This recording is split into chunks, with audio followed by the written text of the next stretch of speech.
Hello! My name is Kallista, and welcome back to the Spider of Lanka. In the last episode, we completed the second case. We saw how forces, internal and external, were trying to meddle in who would become the next Raja in the Lankan kingdom of Gamini. The princess, she was using her relationship with the Blade Master to get the answers to the test. She was trying to cheat in a very traditional sense. Meanwhile, the prince, he was contacted by some unknown person who provided him with poison that he then used to screw over his sister. It's all very intriguing. It's extremely intriguing, and I am hoping we will get answers in the third and final case. In the web of the spider. Hello. Okay. Haha! Thought you could fool me, Spider. I have captured you, and now you will answer for the death of the princess. Master Putra's son, I have already shared my suspicions about the disaster of the rebirth ritual. He is one of the shareholders of Titania Printing House, but my honor does not allow me to reveal his name. However, he goes by the name of Spider, and I plan to meet him at the printing house on November 22nd. Let me settle my private matter with him first, then he is all yours. Okay. So Putra's son, if you can't remember, he was the spy master. Now, at the time, they believed that Upik Kara, Zubiri's father, was responsible. That's who the Raja was blaming.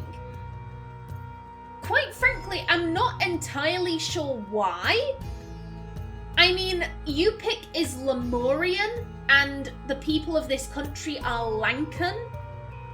However, he was referred to as a Lemurian saint, you know, a holy man. So I'm not entirely sure why they assumed the holy man did it, but they just did. However, it seems that someone has thought, hang on a minute, why would Upik have anything to do with this? That doesn't make any sense. But who? Who figured it out? The ambush of the spider. Jemadar Alara's son and Havildar Lanja Sinha will hide in the boats and guard the second entrance. There's the hatch, there's the front door, there we go. So Putra's the one with the umbrella, he must always carry this. I will approach the front door with Jemadar Alara Sinha and Havildar Kirthi Bandara. Okay.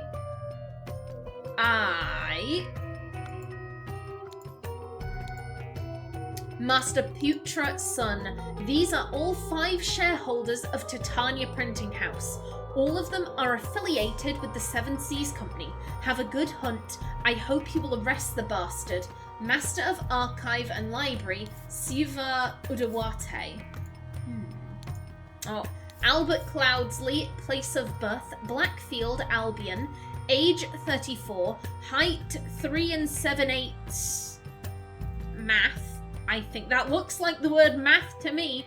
Weight 90, sir. I don't know what units of measurement these are. Married only 3 children. I remember he had 4 in the main game. There was Edmund, who was the oldest, then either Rosa or Sebastian, and then his last child was Beatrix. Beatrix was the mother of the Giga Chad Peter Batley, so Beatrix hasn't been born yet. Sent by the Seven Seas Company head office to establish new trading posts in Lanka. Dangerous and very arrogant.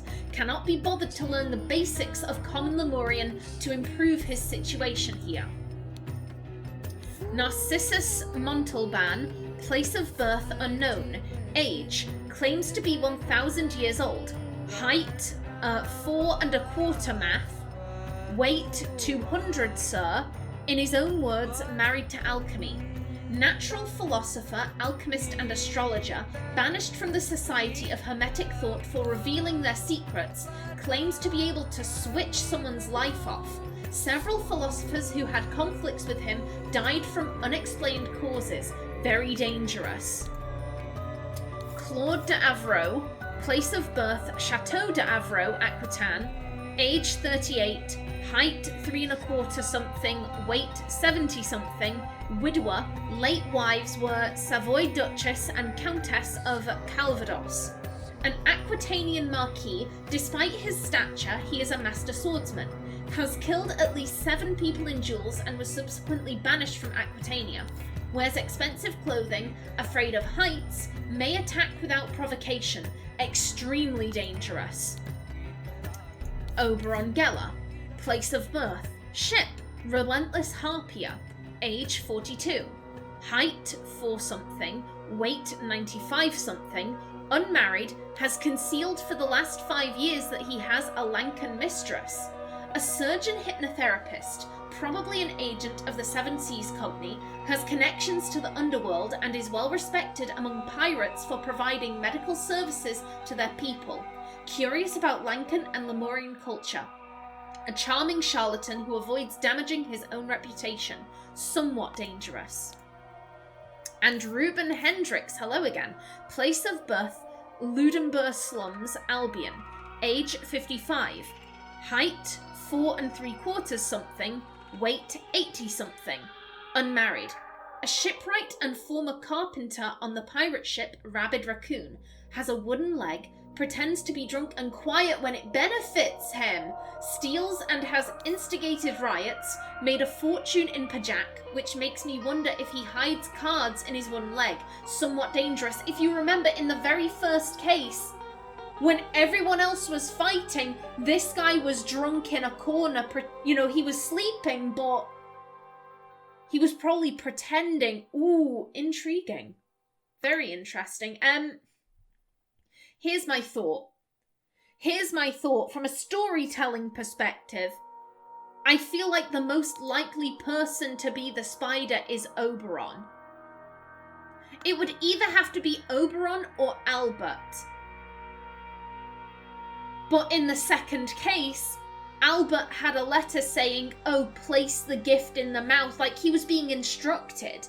Albert does not seem like the ringleader. He just seems like he's going along doing what he's told.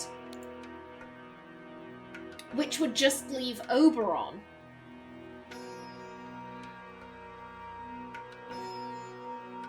Like I said, that's just going off of what would make the most sense from a storytelling perspective. In terms of actual clues, I do think it's suspicious that it's the Titania printing house.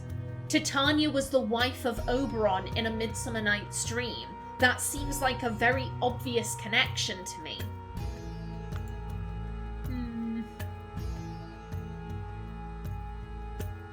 You know what, I want to take a look at something very quickly.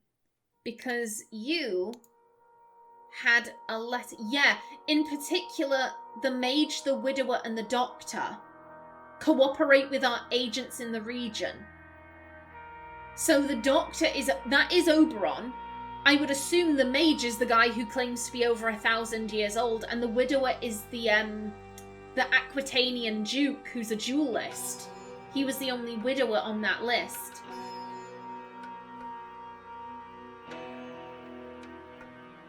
The Lemurian influence on Lanka must be broken. This is all one big grift.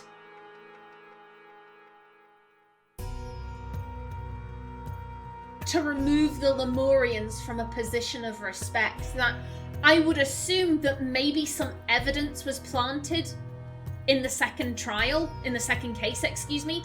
That's why they thought it was Yupik.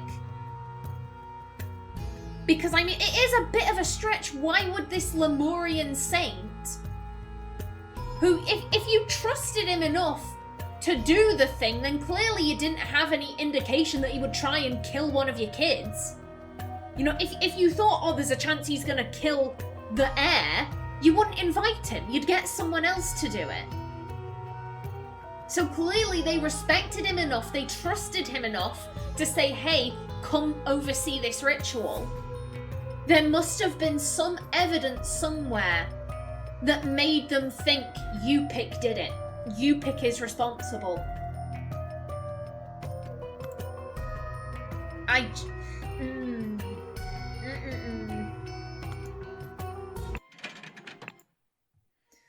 Like I said, I don't really have much evidence, but I feel like it has to be Oberon. From a storytelling perspective, he makes the most sense. Also, I do apologise for the tongue fumbles. I'm a wee bit dehydrated. You know what? I'm gonna take a sip.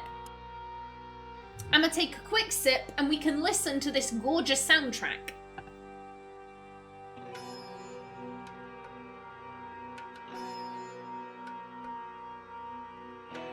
Oh, that's so much better. There we go. I don't know if I've mentioned the soundtrack before. I really like the new music for the Spider of Lanka. I think it's really good. Ha! You thought that the disguise would have saved you? No luck for you, Spider. A curved sword with a clean blade. Tonight, during the operation, we will practice an old Lankan code. Imagine what number the picture represents. In the sentence, count to the word matching that number. Follow your orders, trust no one except me. So that would become 1, follow, and 5, me. Follow me. Me, the player, I appreciate you telling me this code. However, you have this code, but then you have the cipher right above it. Like, this is... If someone got a hold of these orders, they would instantly know what the secret code was. This does not seem very smart. At gunpoint! Insolence! Blasphemy! I'm noticing the lock. Yeah, I don't think you've got the spider. I think you've got someone else there, and they've been locked into the disguise. It is hard to understand him, Master. The mask is muffling his voice. We have to get it off to properly interrogate him. And he has a club and a very fancy hat. Walter Keane would like that. He appears not to be armed, Master. We just searched him. Yeah, this is not the spider.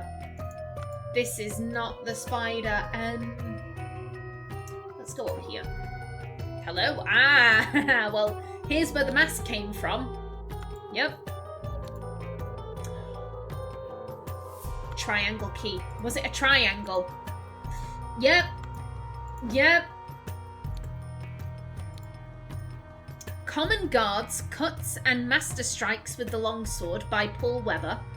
Will of the Demon by Isidore Dux. When Crabs Attack by Jan Visser.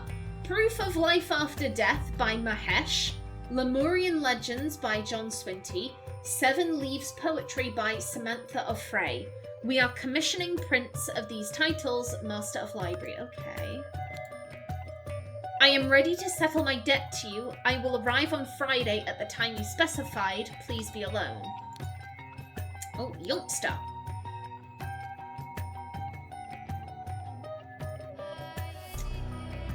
So I'm just thinking...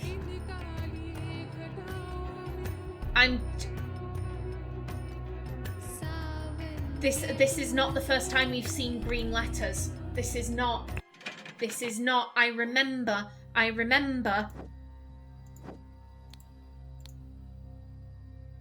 Green.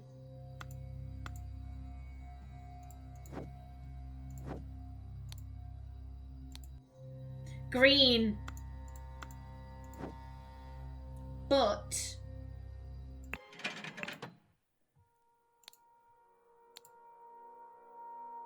darkish red, and if...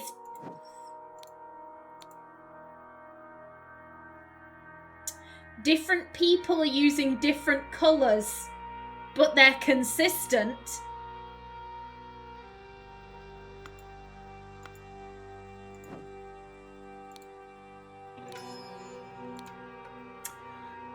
These old Lemurians are impenetrable.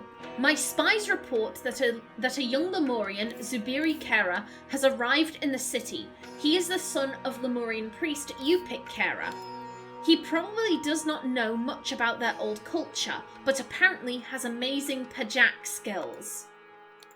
Artifact. More and more evidence has led me to believe that the Lankan legend about the Fountain of Youth on a secret island and the rumours about the forbidden golden idol refer to the same thing. Lemurians are extremely skeptical about their technological past. The topic is completely taboo in their society, which could be related to the downfall of their empire. They are reluctant to reveal the locations of their ancient technologies, but maybe in the future I can acquire some leverage. And Lemurians. They have forced my hand with their conservative stubbornness. I will not let these old mystics sabotage the Seven Seas Company needs. It is time to invest in some creative research and see if I can find more about their secretive rituals and what makes them tick. What a peculiar principle. Life for life. If you do something good or bad to Lemurian, he is obliged to return the same amount back. Is it really that black and white, or is there some diplomatic leeway? Here's what I'm thinking. So at the time, I assumed that the Raja was, demanding Zubiri's head, just as like a matter of like, oh, you killed my child, I'm angry about that, I'm really pissed. However, because the Lemurians used to own this country, they no longer do, however, spiritually they're still in charge. So maybe their principles also apply. So it's the idea of you killed my child, therefore I have to kill your child. It's a matter of honor. Not necessarily anger or rage, but it's part of our culture.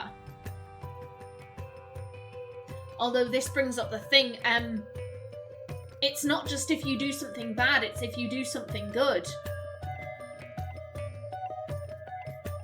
So, for example, if you saved someone's life from, let's just say, a psychopath who is a very sore loser and likes to collect ears, if you saved someone in that situation, they would have to do something of the same level to you. And you've just saved their life. Therefore, they have to save your life. But obviously, if you aren't in danger, then they would need some other way of providing life.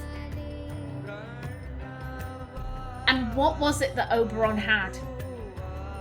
In the very first case, Albert, because there was a contract, I remember there was a contract, Albert got 2/3 of any gems because he was footing the bill for the expedition, and Oberon was getting 1/3 of any gems and any golden idols that they found because he had the map.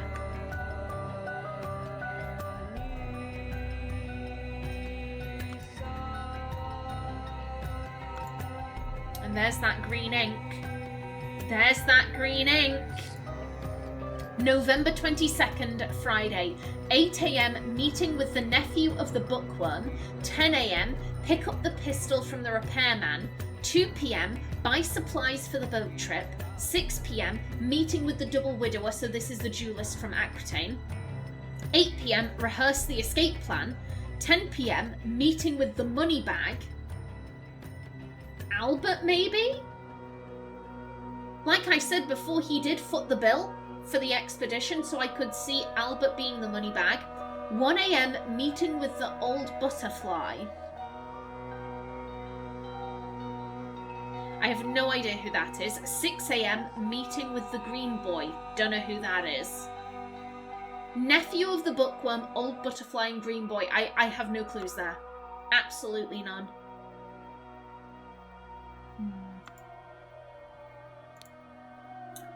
Educational pictures for little Putra by Spider. Oh, that is...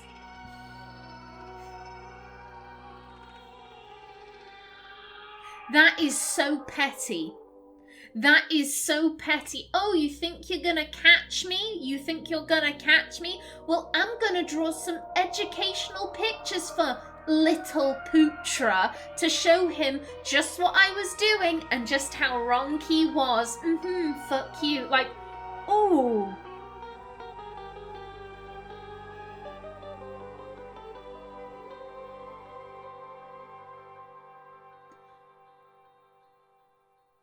This is Zubiri being saved. This is the spider saving Zubiri from the Pajak tournament. In which case, if Zubiri is the young butterfly, then the old butterfly has to be Yupik. And here's the spider manipulating the prince. I would assume this is... He's poisoning it. He's poisoning it. That's what that is. It's a bottle that's being turned upside down and the poison is being poured into the hat. Then here's the old butterfly. This is Yupik giving Oberon a gift while Putra watches. But then Oberon steals Yupik's wings and gets away scot-free.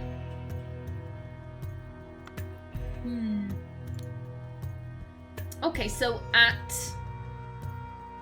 8 p.m, the water is at 12. And at 8 a.m, the water is at 1. Okay, I don't know the context of that, but thank you. Palace Guard, Havildar, Jemadar, Subadar. Then we have the Special Guard, the Royal Army and the Royal Navy. And the higher rank you are, the fancier your hat becomes. Okay. Oh, hello. The man is not breathing. A curved sword with a clean blade. Tonight during the operation, we will practice an old Lankan code. Imagine what number the picture represents. In the sentence, count to the word matching that number. True guard must always be ready to learn. Guard never curses in front of the customers. Door of diligence leads to the road of success. So that is guard... 5, 1, 2, 3. Guard front door. Okay. And we have some scooters just casually placed. The Titania printing house. So that leads back to there. Okay. Ooh, okay. Okay, hello. A large cloak. This is Yupik's cloak. And a fake beard. And a scooter. Okay. A basket maximum load. 4 vases. Okay, so, and 1 vase is 40 sir. And the basket leads down here. And he ran through the paint. Down towards the docks, where there is a boat missing. Okay. So this will tell us the time.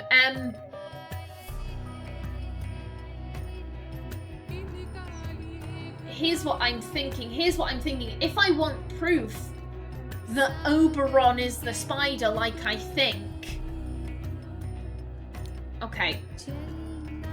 This guy has a wooden leg. Where is it? It has a wooden leg. We saw that the footprints in red were footprints. It wasn't a footprint and a peg leg print, so it can't be Reuben. This guy's afraid of heights, so he wouldn't have gotten in the basket. I would assume that this guy is probably too heavy to get in the basket. And we know that Albert has never bothered to learn the basics of common Lemurian, which means he can't be writing those messages in green ink. But Oberon, with his Lankan mistress, he would know. He would know how to read and write. in Lemurian or Lankan. It has to be Oberon. It has to be. It has to be. Oh, here's what I want to check. The meeting with the old butterfly is 1 a.m. Okay, so that is... It'll be easier to go from 8 p.m. I think. So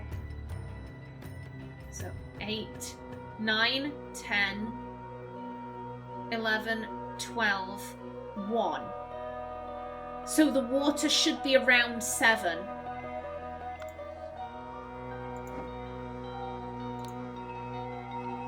Yep. Yep. So the old butterfly is you pick. The old butterfly is 100% you pick. Wait.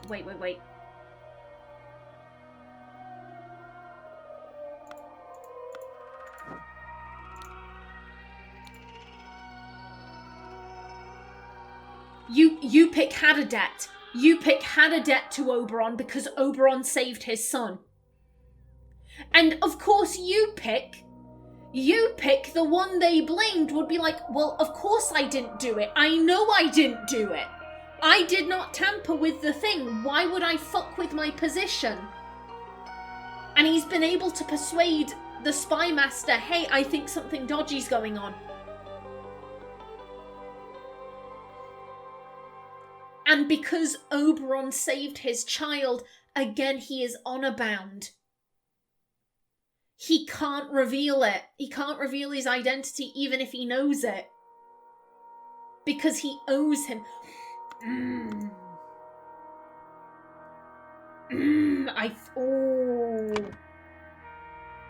liking these connections. Okay, so first things first, I believe. Where Oberon? There we go. I think you're Oberon. Oberon Geller. I believe he was meeting with Yupik. So that is Yupik Kara. Kara, there we go. I believe the old butterfly is also Yupik Kara. And the young butterfly is his son, Zubiri. Now that for you had a thing. Right here. So he's either Jemadar Alara Singh or Havildar Kirthi Bandara. Jemadar Havildar, okay. Although which hat? Which hat? So simple. That'd be the lowest rung, I think. So I think it's the Havildar. Who was that? Kirthi Bandara, okay.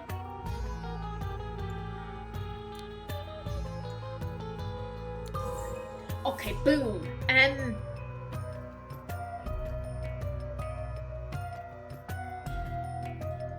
The hat comes up twice.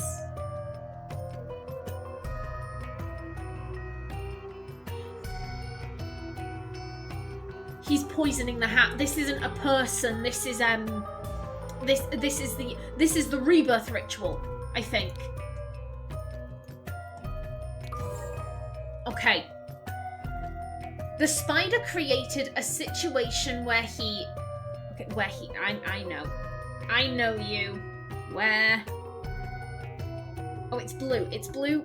Saved. The spider created a situation where he saved Zubiri Kara's life. Therefore, Zubiri Kara revealed the secret of the... Well, he's telling him about the rebirth ritual in the picture. The secret of the rebirth ritual to the spider. Lovely. To help the Seven Seas Company, the spider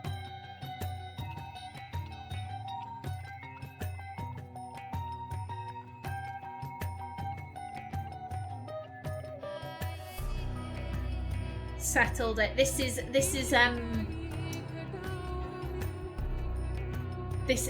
Upic. This is what Upic was doing.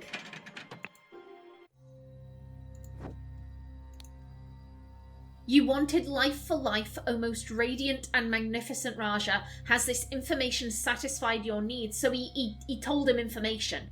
He gave him information in exchange. For sharing this secret, I will allow your Zubiri to live, but he must join me on the journey as insurance for your honesty. You are free to leave with your delegation. So he told him about a location.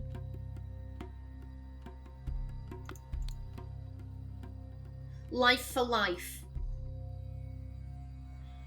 Oh, life for life. There was someone else who wanted life for life, methinks.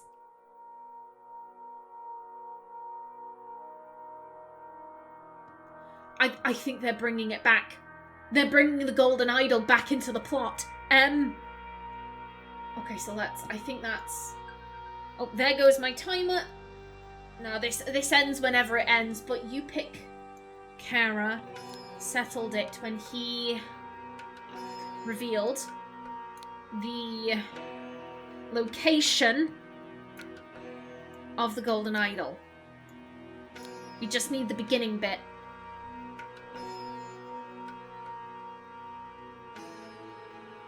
I think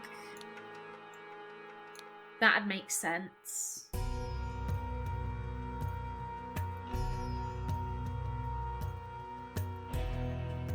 Oh, I see it. I see it.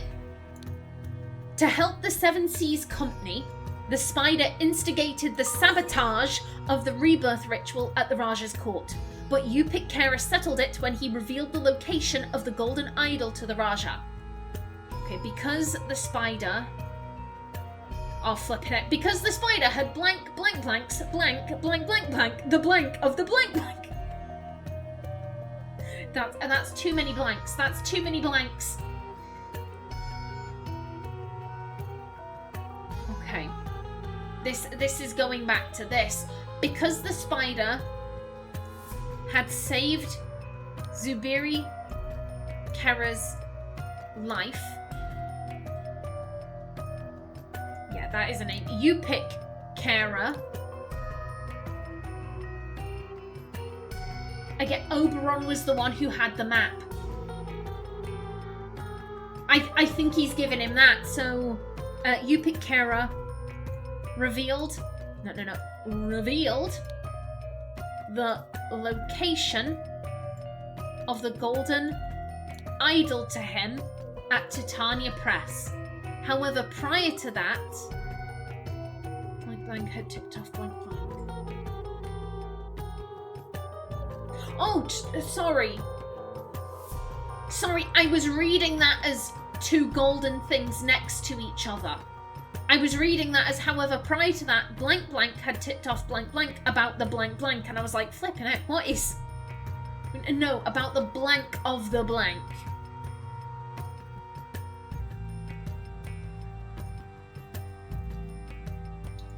We know that someone tipped off Putra. And these inks match. I'm pretty sure that was written by Upic. So, however, prior to that, Upic Kara had tipped off Putra's son about the... We don't have identity. About the location of these... Where is Spider? There we go. Location of the Spider? Okay, last one. Blank blank had planned to blank blank blank. But blank... An encoded message.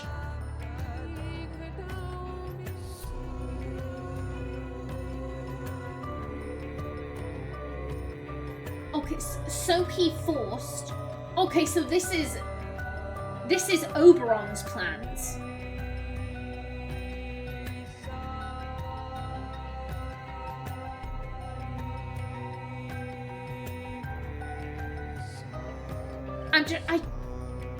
The only encoded messages I've seen have been,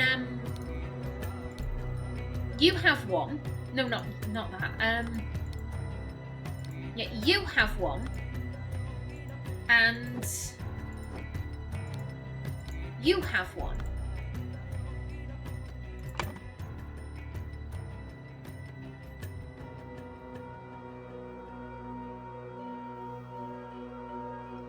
I'm trying to figure out, because so he forced this is Oberon forcing Yupik into the mask. So this is, but Oberon Geller had warned someone, or someone had warned Oberon Geller. Encoded, we haven't seen any encoded messages. This is Oberon's diary. Nothing there. Oh! Guards will attack after Lemurian leaves. Master of Library. That's probably the nephew of the bookworm. Or maybe Oberon got dirt on the library guy's nephew. So he's blackmailing the librarian, probably. Who is Siva Uruwate. Okay. Okay, so that's... Had warned Oberon... No. Oberon. And then Siva. Okay.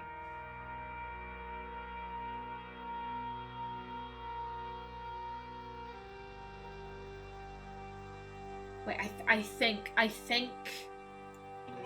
Putra, son, had planned to ambush Oberon Geller after the meeting at Titania Press, but Siva Uruwate had warned Oberon Geller with an encoded message, so he forced Yupik Kara to switch clothing and wear a mask. Yupik Kara was caught. He would have gone down the hatch. Was caught as he left through the hatch. Meanwhile, Oberon Geller left through the. He went through the front door. Left through the door, then killed Kirthi Bandara and escaped. The Lemurian priest had hoped to fulfill his honor-bound duty by revealing the location of the golden idol to Oberon Geller before allowing Putra's son to ambush and arrest him. But Oberon had been forewarned, so he forced Yupik to exchange clothing at gunpoint and made him wear a mask. While Putra's people were distracted by the masked Yupik, Oberon, disguised as the priest, killed the guard and escaped with the map. Yupik was trying to play both sides. Not because he wanted to, but because he had to do something good for Oberon. Oh, that is...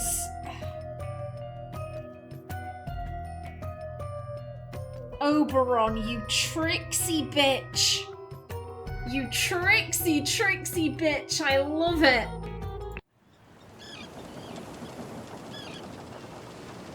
Listen, Albert. I hold a proposition of business. Thank you for playing the Spider of Lanka again. Thank you for creating it. This was a lot of fun. This was a lot of fun. Oh, and we all know how tracking down the golden idol goes for Oberon. I like that.